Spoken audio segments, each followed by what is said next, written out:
म बोल्दैछु।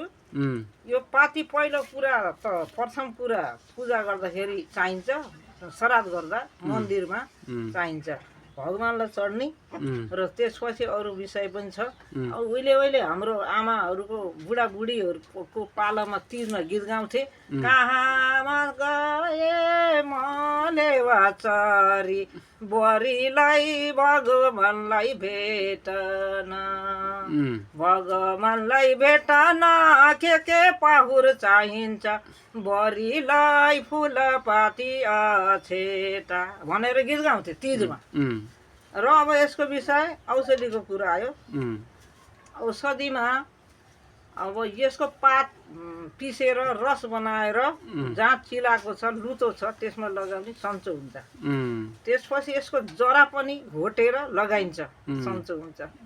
पहिला यही लगाउँथे, डाक्टरी दबाई थिएन पहिलाको जमानामा। अहिले डाक्टरी दबाई आयो बल्ल, र यो धेरै औषधि परे हुन्छ। अब ज्वरो आउँदा यसको पानी पकाएर पनि खाने गर्नुहुन्छ। सबभन्दा त यसलाई पाती पिसेर चिलाएको छालाको रोगमा लगाउने, दाँतहरू आएको पनि सन्चो हुन्छ, लुतोहरू पनि सन्चो हुन्छ। यसले यति काम गर्छ। र रुगा लागेको बेलामा, टाउको दुखेको बेलामा यसको पात टिपेर सुँघ्ने, सुँघ्दाखेरि पनि यो टाउको दुखेको रुगा लागेको सन्चो हुन्छ।